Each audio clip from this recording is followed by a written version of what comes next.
പ്പെട്ടവരെ, ഭിന്നിപ്പിന്റെ ശക്തികളെ ഇന്ത്യ പൊറുക്കില്ല. അത് ഇന്ത്യയുടെ പൈതൃകമാണ്. ദൗർഭാഗ്യകരമെന്ന് പറയട്ടെ, അവർ ഇന്ത്യ വിട്ടു പോയതിനു ശേഷം കുറവുകൾ ഒരുപാട് നമുക്ക് പറയാനുണ്ടെങ്കിലും ഇന്ത്യ പതിറ്റാണ്ടുകളോളം, 5ഓളം പതിറ്റാണ്ട് ഭരിച്ച ഇന്ത്യൻ നാഷണൽ കോൺഗ്രസ് ഇന്ത്യയിലെ ജനങ്ങളെ ഭിന്നിപ്പിക്കാൻ ശ്രമിച്ചില്ല. കുറവുകളുണ്ട്, വീഴ്ചകളുണ്ട്, ഒക്കെ ഉണ്ട്. ഉണ്ടെന്ന് പറയുന്നവരാ നമ്മൾ, ഇല്ലാതിരിക്കില്ലല്ലോ ഉള്ളത്. പക്ഷേ അവർ രാജ്യത്തെ ജനങ്ങളെ ഭിന്നിപ്പിക്കാൻ, ഡിവൈഡ് ആൻഡ് റൂൾ എന്നത് ഇന്ത്യ നിവാസികളുടെ ഒരു നയമേ ആയിരുന്നില്ല, അത് വിദേശിയുടെ നയമായിരുന്നു. ദൗർഭാഗ്യകരമെന്ന് പറയട്ടെ, കേവലം 10-15 വർഷം മാത്രമായി ഇന്ത്യയുടെ ജനാധിപത്യത്തിന്റെ ലൂപ്പ് ഹോളിലൂടെ അധികാരത്തിൽ കയറിയിരിക്കുന്ന ഇന്നത്തെ ഇന്ത്യയുടെ ഭരണവർഗം, അവർ ബ്രിട്ടീഷുകാരെന്താണോ ഇന്ത്യൻ ജനതയോട് കാണിച്ചത് അതിനേക്കാൾ ക്രൂരമായി, കിരാതമായി ഇന്ത്യൻ ജനതയെ ഭിന്നിപ്പിക്കുകയാണ്. ഭിന്നിപ്പിക്കൽ മാത്രമാണ് അവരുടെ നയം. ഈ രാജ്യത്തെ ഭൂരിപക്ഷം വരുന്ന ഹിന്ദു ജനതയെയും, അത്രയും ഭൂരിപക്ഷമല്ലെങ്കിൽ പോലും ഒട്ടും മോശമല്ലാത്ത 25%-ഓളമുള്ള 35 കോടിയിലധികമുള്ള ഇന്ത്യൻ മുസ്ലിമീങ്ങളെയും തമ്മിൽ ഭിന്നിപ്പിച്ചവർക്കിടയിൽ വൈരം വാരി വിതറി അവർ തമ്മിൽ ഒരുമിച്ച് ഇവിടെ കഴിയാൻ പാടില്ല, അവർക്കിടയിൽ വെറുപ്പ് ഈ രാജ്യത്തിന്റെ അന്തരീക്ഷത്തിൽ വ്യാപിപ്പിക്കണമെന്ന പദ്ധതിയുമായി ഇന്നത്തെ ഇന്ത്യയുടെ അധികാരിവർഗം, ഭരണവർഗം മുന്നോട്ട് പോകുകയാണ്. അതിനോടാണ് യഥാർത്ഥത്തിൽ അന്ന് ബ്രിട്ടീഷുകാരോട് പൊരുതിയ സ്വാതന്ത്ര്യ സമര പ്രസ്ഥാനമായ ഇന്ത്യൻ നാഷണൽ കോൺഗ്രസും അതിനെ അക്കാര്യത്തിൽ ഇന്നും നമ്മൾ മാനിക്കേണ്ടതുണ്ട്. ആ വൈരത്തിന്റെ സന്ദേശത്തിനെതിരെ ഇന്ന് ഇന്ത്യൻ നാഷണൽ കോൺഗ്രസ് വെറുപ്പിന്റെ ചന്തയിൽ സ്നേഹത്തിന്റെ കട തുറക്കലാണ് എന്റെ ലക്ഷ്യമെന്ന് പറയാൻ ഒരു ചെറുപ്പക്കാരൻ ഉണ്ടല്ലോ. അത് നമുക്ക് പ്രതീക്ഷ നൽകുന്നുണ്ട്. ഞാൻ ഏതെങ്കിലും ഒരു പാർട്ടിക്ക് വക്കാലത്ത് പറയുകയല്ല, പക്ഷെ അങ്ങനെ പറയാൻ ഇന്ന് നമ്മുടെ മതേതര പ്രസ്ഥാനങ്ങളുണ്ട്, ഇവിടെ അപ്പുറത്തുമുണ്ട്. നമ്മുടെ ജോൺ ബ്രിട്ടാസിന്റെ ഒക്കെ ഇന്നലത്തെ രാജ്യസഭയിലെ പ്രസംഗം ഞാൻ കേട്ടു. കോൾമേയർ കൊണ്ടുപോയി അംഗീകരിക്കണം നമ്മുടെ മതേതര പ്രസ്ഥാനങ്ങളെ. അവരിന്ത്യ രാജ്യത്തിന്റെ മതേതരത്വത്തിന്റെ, ജനാധിപത്യത്തിന്റെ മുഖങ്ങളാ. അവരെ നമ്മൾ മാനിക്കുമ്പോ ഈ വൃത്തികെട്ട ഭരണവർഗം ഇന്നലെ ബ്രിട്ടീഷുകാരൻ ഇന്ത്യയിൽ എന്ത് ചെയ്തോ, എന്ത് അപരാധം കാരണമാണോ സമാധാനകാംക്ഷിയായ ഗാന്ധിജിയെ സമരഭൂമികയിൽ സജീവമാക്കാൻ മാത്രം അദ്ദേഹത്തെ ചൊടിപ്പിച്ചത്, ആ അതേ നയം, ഡിവൈഡ് ആൻഡ് റൂൾ, ഇന്ത്യയിലെ ജനങ്ങളെ ഭിന്നിപ്പിച്ച് അധികാരം നിലനിർത്തുക എന്ന പദ്ധതിയുമായി ഇന്ന് ഈ ഭരണവർഗം മുന്നോട്ട് പോവുക. ആ മുന്നോട്ടുള്ള പോക്കിനെ തടയിട്ടില്ലെങ്കിൽ നഷ്ടപ്പെടുന്നത്, നാമാവശേഷമാകുന്നത് നമ്മുടെ രാജ്യമാണ്. നമുക്കിന്നറിയാം, ലോകത്തെ ഏറ്റവും വലിയ ശക്തിയായി നിലനിൽക്കേണ്ടുന്ന ഒരു രാജ്യമാണ്. ജനസംഖ്യയിൽ തന്നെ ലോകത്ത് നമ്മൾ ഒന്നാമത് നിൽക്കേണ്ടതാണ്. ജനസംഖ്യ എന്ന് പറയുന്നത്, ജനങ്ങൾ, ഒരു രാജ്യത്തിന്റെ ജനസംഖ്യ, അവിടുത്തെ ഹ്യൂമൻ റിസോഴ്സ് എന്ന് പറയുന്നത് ആ രാജ്യത്തിനൊരു മുതൽക്കൂട്ടാണെന്ന് വിചാരിക്കുന്നതിന് പകരം രാജ്യത്തെ ജനങ്ങളുടെ അംഗസംഖ്യ അതൊരു രാജ്യത്തിന് അപകടമാണെന്ന് വിചാരിക്കുന്ന മനുഷ്യത്വ വിരുദ്ധർ നമുക്ക് കാണാം. ലോകത്തെ ഏറ്റവും വമ്പൻ കുതിപ്പ് നടത്തുന്ന ചൈനയാണ് ജനസംഖ്യയിൽ നമ്മളുടെ മുമ്പിലല്ലെങ്കിൽ രണ്ടാമത് നിൽക്കുന്നത്. നമ്മളിപ്പോ ഒന്നാമതാ. നമ്മൾ ജനസംഖ്യ കൂടിയപ്പോ നമ്മൾ താഴോട്ടൊന്നും അല്ല പോയത്, നമ്മൾ മുന്നോട്ടാ. സ്വാതന്ത്ര്യം കിട്ടുമ്പോ 35 കോടിയേ നമ്മളുള്ളൂ. സ്വാതന്ത്ര്യം കിട്ടുമ്പോ 35 കോടിയേ ഉള്ളൂ. ആ 35 കോടിയിൽ പാകിസ്ഥാന്റെ 25 കോടി, ഇപ്പോ 25 കോടിയായ പാകിസ്ഥാനുണ്ട്. 20 കോടിയോളമുള്ള ബംഗ്ലാദേശിയുണ്ട്. 30-40 കോടിയായി ഇന്ന് വളർന്ന ഇന്ത്യയുണ്ട്. ഇതെല്ലാം ചേർന്നാൽ 200 കോടിയോളം വരുമായിരുന്ന ഒരു ജനതയുടെ മനുഷ്യ വിഭവശേഷിയെ തകർത്ത് തരിപ്പണമാക്കി അവരെ ഭിന്നിപ്പിച്ചാലല്ലാതെ ഈ ശക്തിയെ, ബ്രിട്ടീഷുകാരന്റെ വംശീയ മേധാവിത്വത്തിന് ഭീഷണി ഉയർത്തുന്ന ഈ മഹാശക്തിയെ തകർക്കാനാവുകയില്ല എന്ന് തിരിച്ചറിഞ്ഞ് അവർ നടത്തിയ ആ ഭിന്നിപ്പിന്റെ അതേ നയതന്ത്രം ഇന്ന് പയറ്റുന്നത് നമ്മുടെ രാജ്യത്ത് നമ്മുടെ ഭരണകർത്താക്കളാണ്. അവർ നമ്മുടെ രാജ്യത്തിന്റെ ഭൂരിപക്ഷത്തിന്റെ പ്രതിനിധികളെ അല്ല എന്ന് നമ്മൾ തിരിച്ചറിയണം. അവർ നമ്മുടെ രാജ്യത്തിന്റെ ഭൂരിപക്ഷത്തിന്റെ പ്രതിനിധികളല്ല, ന്യൂനപക്ഷമാണ്.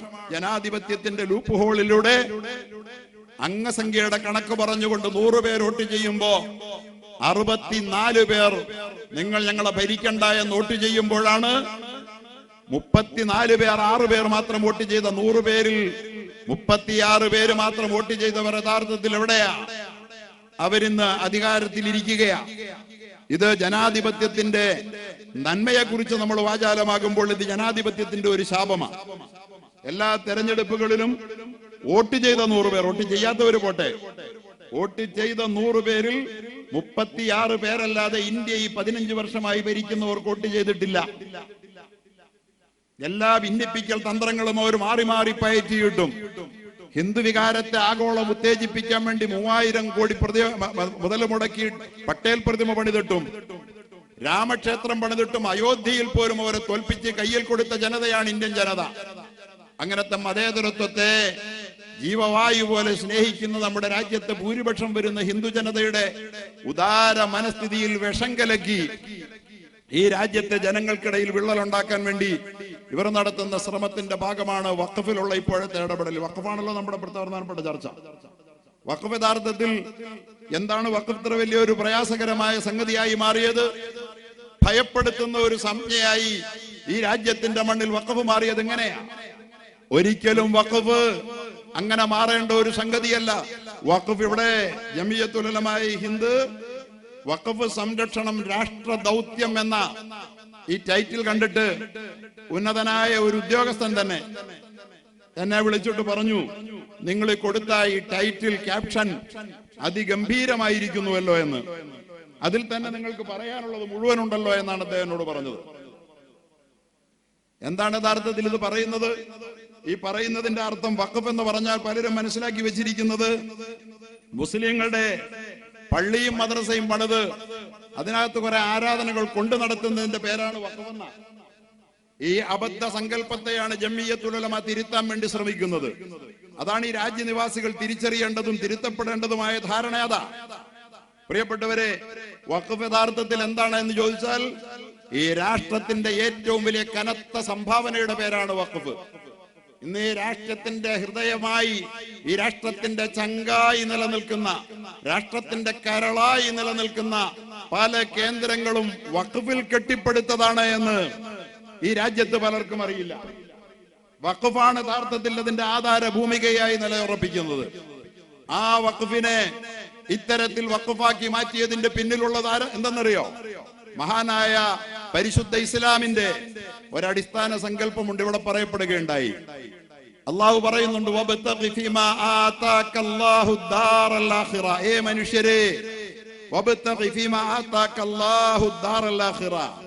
നിങ്ങൾക്ക് ഈ ഭൂമിയിൽ ഞാൻ എന്തെല്ലാം സുഖ സൗഭാഗ്യങ്ങൾ അനുഗ്രഹങ്ങൾ തന്നിട്ടുണ്ടോ അതെല്ലാം കൊണ്ട് നിങ്ങൾ പരലോകം വെട്ടിപ്പിടിക്കുക. ഈ ലോകത്ത് ഇസ്ലാമിക സമൂഹത്തിന്റെ വിശ്വാസം ഈ ലോകത്ത് ലഭിച്ചിരിക്കുന്ന ഈ ജീവിതം ഇവിടെ ആനന്ദിച്ച് ആസ്വദിച്ച് അർമാദിച്ച് അവസാനിപ്പിക്കാനുള്ളതാണെന്നല്ല, മറിച്ച് ഈ ലോകത്തെ ജീവിതം ഒരു പരീക്ഷണമാണ്. നിങ്ങളുടെ ശരീരം വളരെ ചെറുതാണ്, ഭൂമിക്കുള്ളതാണ്. പക്ഷേ നിങ്ങളുടെ മനസ്സ് ഈ ലോകത്തൊതുങ്ങാത്ത പരലോകത്തിനുള്ളതാണ്, സ്വർഗസീമകൾക്കുള്ളതാണ്. അതുകൊണ്ടാണ് ഈ ലോകത്ത് നിങ്ങൾ കേവലം 6 അടി ഉയരമുള്ള നിങ്ങൾക്ക് അടുത്ത ജംഗ്ഷനിൽ നടന്നെത്താൻ 10 മിനിറ്റ് വേണ്ടി വരുമെങ്കിൽ ഈ ഭൂമിയിൽ ഒതുങ്ങാത്ത നിങ്ങളുടെ ആത്മാവിന്റെ പ്രതിസ്പന്ദമായ നിങ്ങളുടെ ഒരു മനസ്സുണ്ട്. ആ മനസ്സിന് വാഷിംഗ്ടണിലൂടെ പാറി നടക്കാം. ഈ നിമിഷങ്ങളിൽ ഷാർജയിലൂടെ, റാസൽ കൈമയിലൂടെ, പാരീസിലൂടെ ഇപ്പോഴും പാറി നടക്കുകയാണ്. സൗരയൂഥ സീമകൾ താണ്ടിപ്പറക്കുന്ന ഒരു മനസ്സുണ്ട്. ഇസ്ലാമിക സങ്കല്പത്തിൽ മനുഷ്യൻ എന്ന് പറയുന്നത് 6 അടി ബോഡിയുള്ള ഈ ഭൗതിക ശരീരമല്ല. മനുഷ്യൻ എന്ന് പറയുന്നത് ഭൂമിയിൽ ഒതുങ്ങാത്ത ആത്മാവ്, മനസ്സിന്റെ അസ്തിത്വമാണ്. ആ ആത്മാവിനെ വളർത്തണമെങ്കിൽ അത് ഉദാരമാകണം, വിഭാഗീയതകൾക്ക് അതീതമാകണം, അത് സങ്കുചിതത്വത്തിനും വെറുപ്പിനും അതീതമാകണം. അത് എല്ലാ ആത്മദർശനങ്ങളും നമ്മെ പഠിപ്പിക്കുന്ന സന്ദേശമാണ്. എന്താ അത് പറയുന്നത്? അയം നിജ പരോവേദി ഗണനാം ലഘുചേതസ, അയം നിജ പരോവേദി ഗണനാം ലഘുചേതസ, ഉദാരചരിതാനാം തു വസുധൈവ കുടുംബകം. ഞാൻ നീ എന്ന് മനുഷ്യരെ ഭിന്നിപ്പിച്ച് വേർതിരിവ് കൽപ്പിക്കുന്നവൻ ലഘുചേതസ, കുഞ്ഞു മനസ്സിന്റെ ഉടമയാ. 6 അടിയേക്കാൾ അവന്റെ ബോഡിയേക്കാൾ ചെറിയ മനസ്സാണ് അവന്റെ. നമ്മുടെ പ്രധാനമന്ത്രിക്കും ആഭ്യന്തരമന്ത്രിക്കും ഉള്ള പോലെ മനസ്സ് കുഞ്ഞ, ശിശുവിന്റെ മനസ്സാ. മനുഷ്യനെ തമ്മിലടിപ്പിക്കാൻ അറിയൂ. ഗതികേടാണ്, മനുഷ്യത്വത്തിന്റെ ഗതികേടാണ്. അത്തരം ആളുകൾ നമ്മുടെ പ്രധാനമന്ത്രിയാണെന്ന് പറയുന്നത് മാനക്കേടാണ്. നമുക്ക് മനുഷ്യത്വത്തിന് മാനക്കേടാണ്. വേദങ്ങൾ തന്നെ നമ്മോട് പറയുന്നത് അയം നിജ പരോവേദിഗണനാം ലഘുചേതസ, മനസ്സ് ചെറുതായവനാണ്. മനുഷ്യരെ മനസ്സ് ചെറുതാക്കരുതേ, മനസ്സാണ് നീ, മനസ്സുകൊണ്ട് നിങ്ങൾ വലുതാവുക. ഉദാരചരിതാനാം തു വസുധൈവ കുടുംബകം. ആരാണ് യഥാർത്ഥത്തിൽ വലിയ മനസ്സിന്റെ ഉടമ? വലിയ മനസ്സിന്റെ ഉടമ ആരാണ്? ലോകമേ തറവാട് തനിക്ക് ചെടികളും പുൽകളും പുഴുക്കളും കൂടിത്തൻ കുടുംബക്കാർ. ത്യാഗമെന്നതേ നേട്ടം, താഴ്മതാൻ അഭ്യുന്നതി. ഗാന്ധിജിയെ കുറിച്ചാണ് വള്ളത്തോൾ ഇത് പറഞ്ഞതെങ്കിൽ ലോകമേ തറവാട്. ബഹുമാനപ്പെട്ട ഉസ്താദ് പറഞ്ഞു അൽ ഖൽഖു ഇയാലുല്ലാഹ്, അൽ ഖൽഖു ഇയാലുല്ലാഹ്, മനുഷ്യരെല്ലാം ദൈവത്തിന്റെ കുടുംബമാ. ഇങ്ങനെ വിചാരിക്കുന്ന മനുഷ്യനെ ഈ ലോകത്ത് നന്മ ഉണ്ടാക്കാൻ പറ്റൂ? ഒരു മനുഷ്യൻ മറ്റൊരു മനുഷ്യന്റെ ശത്രുവാണ്, അവന്റെ മതത്തിന്റെ പേരിൽ, അവന്റെ വർണ്ണത്തിന്റെ പേരിൽ, വർഗത്തിന്റെ പേരിൽ എന്ന് വിചാരിക്കുന്നവർക്ക് ഈ ലോകത്തൊരു നന്മയും ചെയ്യാനാവില്ല. അവൻ മൃഗത്തെ പോലെ ചെറിയ മനസ്സിന്റെ ഉടമയായി പതപ്പതിച്ച് ഈ ഭൂമിയുടെ പുറന്തൊലിക്ക് മുകളിൽ കന്നാലിയെ പോലെ ജീവിച്ച് ഈ മണ്ണിന്റെ അടിയിലേക്ക് വ്യർത്ഥമായ ജീവിതവുമായി അലിഞ്ഞു ചേരേണ്ടവനാണ്. പക്ഷേ അവന്റെ മനസ്സ് ഉദാരത കൊണ്ടാണ് വലുതാവുക. ഉദാരചരിതാനം തു വസുധൈവ കുടുംബകം. ഈ വസുധൈവ കുടുംബകം പാടി നടക്കുന്നു എന്ന് മേനി പറയുന്നവർ, ഞാൻ എന്റെ പ്രിയപ്പെട്ട എല്ലാ ഹിന്ദുക്കളെയും പറയുകയല്ല, അവർ ഈ ആദർശം ഉൾക്കൊള്ളുന്നവരാ. ഈ വർഗീയത മുഴുവൻ പറഞ്ഞിട്ടും അവർക്ക് ഭൂരിപക്ഷം കൊടുക്കാതെ പിടിച്ചു നിർത്താൻ ശ്രമിക്കുന്നത് അവരോടാ. തീർത്താൽ തീരാത്ത കടപ്പാടുണ്ട് ഈ സമൂഹത്തോടെന്ന് ഞാൻ പറഞ്ഞുകൊണ്ട് പറയട്ടെ. ആ അടിസ്ഥാനത്തിൽ ഇസ്ലാം എന്നും പഠിപ്പിച്ചത് മനുഷ്യന്റെ മനസ്സ് വലുതാക്കാനാണ്. മനസ്സ് വലുതാക്കാനുള്ള ഒരേ ഒരു ഉപായം എന്താ? അവനെ ഉദാരനാക്കി തീർക്കുക എന്നുള്ളതാണ്. ഉദാരചരിതാനാം. മനുഷ്യന്റെ മനസ്സ് എത്ര വലുതാകുന്നു അത്രയും മനുഷ്യൻ വലുതാ. എത്ര ഉദാരനാകുന്നു അത്രയും അവന്റെ മനസ്സ് വലുതാ. അവിടെയാണ് അള്ളാഹു പറഞ്ഞത്, മനുഷ്യരെ നിങ്ങൾക്ക് അള്ളാഹു തന്നത് നിങ്ങൾക്ക് മാത്രമുള്ളതല്ല.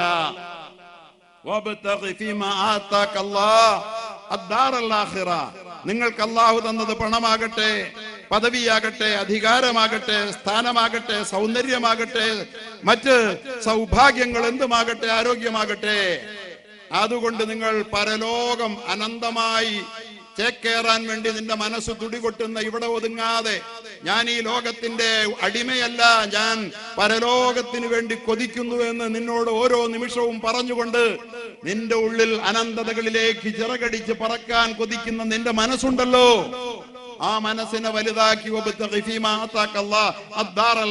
പരലോകം വെട്ടിപ്പിടിക്കുക. കൈ കിട്ടിയത് എന്തുണ്ടെങ്കിലും അതുകൊണ്ട് പരലോകം നേടാൻ നോക്കണം. 50,000 കോടിയുണ്ട്, എനിക്കും എന്റെ മക്കൾക്കും എന്റെ കെട്ടിയോക്കും കുട്ടിയോക്കും ഒന്ന് മാത്രം തീരുമാനിച്ച അവൻ എന്തിനു കൊള്ളാം? അവന് പരലോകമില്ല. ഇത് ഇസ്ലാമിക ദർശനമാണ്. ഉദാരത, ദാനധർമ്മം എന്നൊക്കെ പറയുന്നത് വേണമെങ്കിൽ ആളുകളുടെ ഉദാരന്മാരുടെ സൗജന്യമല്ല, മനുഷ്യനാകാനുള്ള അവന്റെ ആത്മാവിനെ ആകാശത്തോളം വളർത്തി ആകാശ സീമകളിൽ അവന്റെ റിയൽ എബോർഡ്, യഥാർത്ഥ താവളം ഉറപ്പിക്കാനുള്ള ഒരു മനുഷ്യന്റെ ജീവിതത്തിലെ സുവർണാവസരമാണ് അവൻ ഉദാരനാവുക എന്ന് ഇസ്ലാം പഠിപ്പിച്ചു. പരലോകം കയ്യിൽ കിട്ടിയത് കൊണ്ട് പരലോകം വെട്ടിപ്പിടിക്കുക. നിനക്കല്ലാഹു നിനക്കുള്ള ഭൂമിയിലെ വിഹിതം നീയൊട്ട് മറക്കുകയും വേണ്ട. എല്ലാം വലിച്ചെറിഞ്ഞ് സന്യാസിയെ പോലെ ജീവിക്കണ്ട. നിനക്ക് അനുവദിക്കപ്പെട്ട ഭൗതിക ലോകത്തെ വിഹിതങ്ങൾ, വിഭവങ്ങൾ അത് നീ മറക്കുകയും വേണ്ട. അത് നിനക്കുള്ളതുമാണ്. വലാ തൻസ നസീബക മിനദ് ദുനിയ വഅഹ്സിൻ കമാ അഹ്സനല്ലാഹു ഇലൈക്.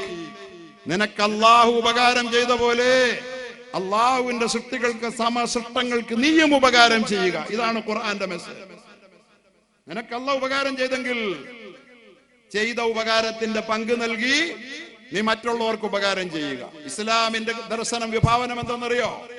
എന്താണ് ദാനം ചെയ്യേണ്ടത്? എല്ലാം കഴിച്ച് മിച്ചമുണ്ടായിട്ട് തനിക്കും തന്റെ 10 തലമുറയ്ക്കും അനുഭവിച്ചാലും തീരാത്തത് മുഴുവൻ ബാങ്ക് ലോക്കറിൽ ഭദ്രമായി സൂക്ഷിച്ചിട്ട് പിന്നെ വല്ല മിച്ചം കിട്ടുന്നതിൽ നിന്നും വെള്ളിത്തുട്ടുകൾ വലിച്ചെറിഞ്ഞ് ദാനത്തിന്റെ കടമ തീർക്കാൻ ശ്രമിക്കുന്നവനല്ല മുസ്ലിം. മറിച്ച് മുസ്ലിം എന്ന് പറയുന്നത് എന്താണ് ചെലവാക്കേണ്ടതെന്ന് നബിയെ അവർ അങ്ങയോട് വന്ന് ചോദിക്കും. ചെലവാക്കിയേ പറ്റൂ, ചെലവാക്കണമെന്ന് അങ്ങ് അവരോട് പറയുമ്പോ അള്ളാഹുവും അവന്റെ പ്രവാചകനും പറയുന്നത് എന്തും ചെയ്ത് പരലോകം സ്വന്തമാക്കുക എന്ന ഏകമുഖ ലക്ഷ്യവുമായി ജീവിക്കുന്ന താങ്കളുടെ അനുയായികൾ താങ്കളോട് വന്ന് ചോദിക്കും, യസ്അലൂനക അനിൽ മാദാ യുൻഫിഖൂൻ, എന്താണ് ഞങ്ങൾ ചെലവാക്കേണ്ടത്? ഖുലിൽ അഫ്വ്, പറഞ്ഞു കൊടുക്കണം പ്രവാചകരെ, ആവശ്യം കഴിച്ച് മിച്ചമുള്ളത് ചെലവാക്കാനല്ലെങ്കിൽ പിന്നെന്തിനാന്ന്? ആവശ്യം കഴിച്ചിട്ട് ബാക്കിയുള്ളത് ചെലവാക്കാനെന്ന് പറഞ്ഞു കൊടുക്കുക. ഈ ദർശനം ഏറ്റുവാങ്ങിയതിന്റെ പേരിലാണ് ഈ ലോകത്തും രാജ്യത്തും വഖഫുണ്ടായത് എന്ന് അറിയാത്തവർ അറിയണമെന്ന് പറയാൻ ഞാൻ ആഗ്രഹിക്കുകയാണ്.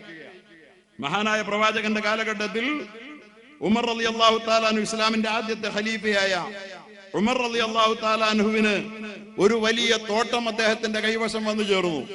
അദ്ദേഹം പ്രവാചകനോട് വന്നിട്ട് പറഞ്ഞു, പ്രവാചകരെ, എന്റെ കൈവശം ഒരു മികച്ച തോട്ടം വന്നു ചേർന്നിട്ടുണ്ട്. ഞാൻ പരലോകമാണ് ലക്ഷ്യം വെക്കുന്നത്. ഈ തോട്ടം ഞാൻ എന്ത് ചെയ്യണം? എന്റെ ജീവിതത്തിൽ ഇത്രയും അമൂല്യമായ ഒരു വിഭവം, ഒരു തോട്ടം അല്ലെങ്കിൽ ഒരു സമ്പാദ്യം എനിക്ക് ഇന്നോളം ഉണ്ടായിട്ടില്ല.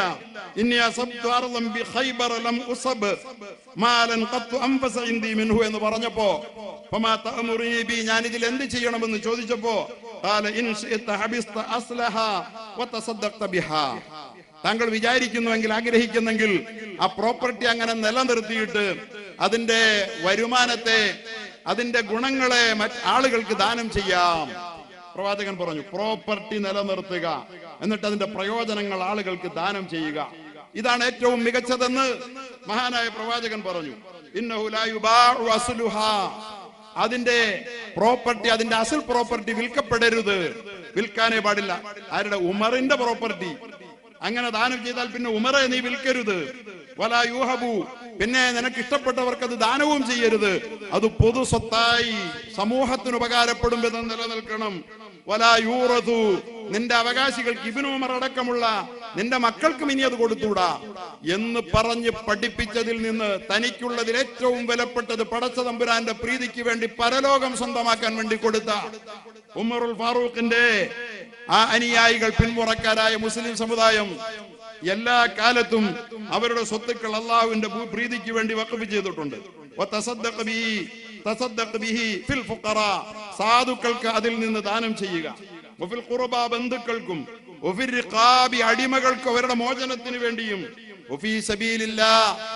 ദൈവമാർഗത്തിലും, വഴിയാധാരമായവരുടെ സുരക്ഷിതത്വത്തിനും, അതിഥി സൽക്കാരത്തിനും, മിഹ്മാൻ ഖാനകൾ, സൽക്കാര കേന്ദ്രങ്ങൾ പണിത് കൊടുക്കാനും ഒക്കെയായി താങ്കൾക്ക് അതിന്റെ വിഹിതം വിനിയോഗിക്കാം. അത് കൈകാര്യം ചെയ്യുന്ന ആൾക്ക് മാന്യമായി അതിൽ നിന്ന് അത് ഭക്ഷിക്കാം, അത് അനുഭവിക്കാം, മാന്യമായ അളവിൽ മാത്രം.